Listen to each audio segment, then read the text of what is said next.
He called me a disgrace in front of his rich friends and left me to pay for a $4,000 dinner.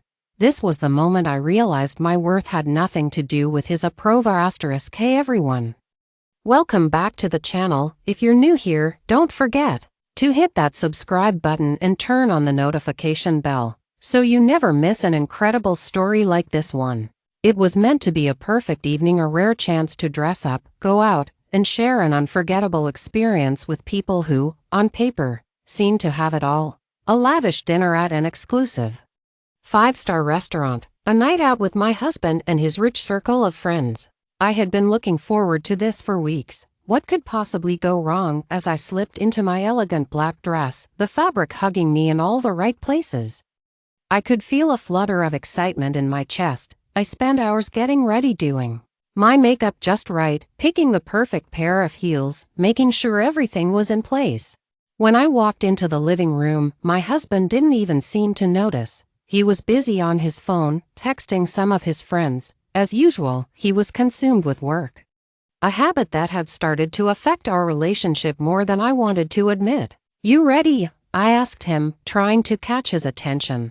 He glanced up, giving me a distracted look. "Yeah, just a second," he mumbled, still typing away. The evening was supposed to be a celebration. His company had just closed a major deal, and to mark the occasion, he invited his closest business partners and their wives to dinner. A prestigious restaurant, top-tier wines, the whole 9 yards. I knew that the people we were about to meet were wealthy and influential, but I never imagined how it would affect me. When we arrived at the restaurant, I tried to blend in. I didn't come from money, and I was used to feeling a little out of place in such high society settings. But I had learned over the years to keep a smile on my face, to make small talk, and to act as though I was just as comfortable as anyone else in the room. Tonight, however, I wasn't just another guest. I was with my husband, someone I loved and trusted, someone who had always made me feel like I belonged, even in circles I didn't understand.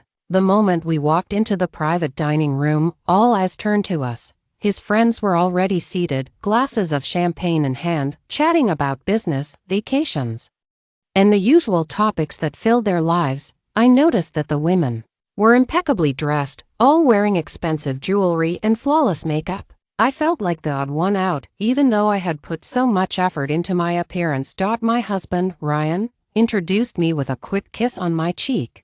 A brief acknowledgement before he moved to chat with his colleagues. I could see the tension in his posture. He was always the center of attention, and his need to maintain his image was something I had grown used to over the years. But tonight, something was different. It was as if he wasn't fully present with me. As the evening went on, the tension only grew. My attempts at small talk with the other wives felt forced, and their conversations seemed so far removed from my reality. The more I tried to engage, the more I felt like an outsider.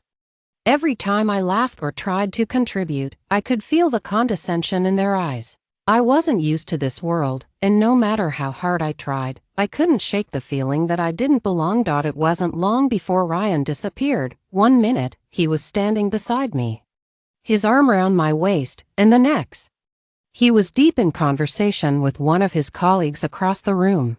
It wasn't unusual for him to get wrapped up in business, but this felt different.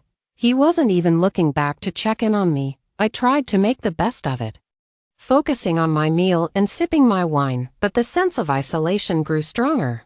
I didn't feel like his equal tonight. It was as if I was just some accessory at his side, a pretty face to impress the people in the room. But then came the moment that changed everything. After what felt like hours, I excused myself to the restroom. When I came back, I found Ryan standing by the bar with a few of his friends. As I walked over, I overheard him laughing loudly, and I noticed a familiar sneer on his face. His friends were grinning, clearly enjoying the conversation. But then, as if he sensed me approaching, he turned to me with a smirk that sent chills down my spine. "Oh, here she is," Ryan said, his tone dripping with sarcasm. "The lovely wife who thinks she can keep up with the conversation. You're lucky you even got invited, sweetheart. I'm sure you're having a blast with all these people who make more in a year than you've ever seen."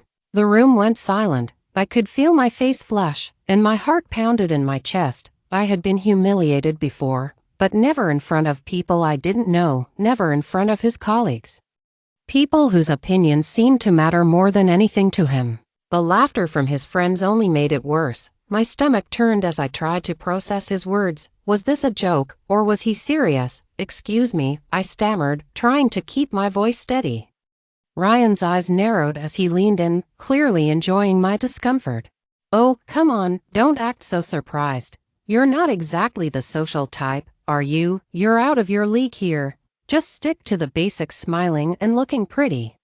That's all anyone expects from you." The sting of his words cut deeper than I could have imagined. I wanted to say something, anything, but all I could do was stand there, frozen. His friends looked at each other, exchanging uncomfortable glances, but none of them said a word. They didn't need to. They had all heard this before, and they had all gotten used to it. But I hadn't. I turned away quickly, my eyes brimming with tears. I needed to get out of there, but I didn't know where to go. My husband's voice followed me as I walked toward the exit, his words becoming more mocking with every step. "Don't worry about the bill, darling," he called out, his tone dripping with disdain. "I'll take care of it. You stay here and try not to embarrass yourself anymore." I didn't even know what to say. My chest felt tight, and my breath was shallow. I could hear the laughter behind me, and I felt small, insignificant, like nothing more than an accessory. The reality of the situation hit me hard. I had been nothing more than a prop in his performance, a woman to showcase to his friends. And when I didn't live up to his standards, he was quick to tear me down. I ended up stepping outside, needing to escape, but my phone buzzed in my pocket. I hesitated before answering. It was Ryan.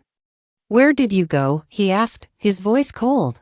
"We're leaving soon." "I'm not coming back," I said, my voice barely above a whisper.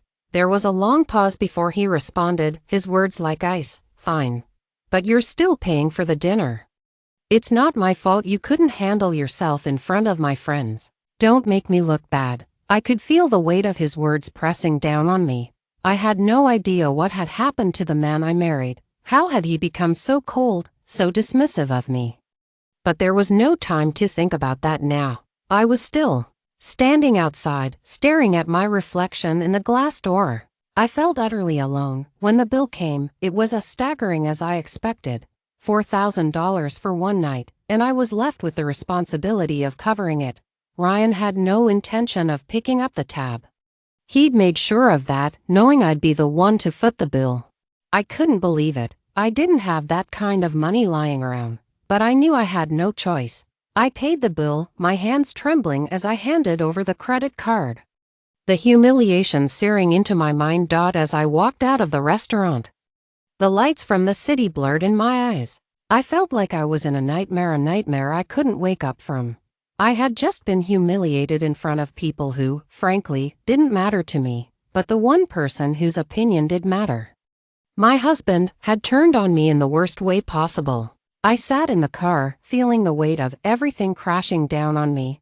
It wasn't just the money, it was the fact that I had allowed myself to be treated like that. To be belittled in front of people who barely knew me. It wasn't the first time. But it was the last. I had let Ryan get away with too much for too long, and that night, everything changed. I realized that I didn't need to be in his world to feel validated. I didn't need to measure up to his rich friends and their shallow expectations. I didn't need him to tell me what my worth was. I had my own worth, and I was finally going to start living for me. That night, I made a promise to myself. I would never allow anyone, least of all my husband, to treat me with such disregard again. And if that meant walking away from everything I knew, then so be it. The next morning, I packed my things. Ryan never asked me where I was going. He didn't care, but I knew. I knew it was time to take control of my life. To stop being the person he thought he could mold into whatever he wanted. No more pretending. No more staying in a relationship where my value was based on how well I fit into his perfect little world. I drove away that morning, my heart heavy but my spirit unbroken.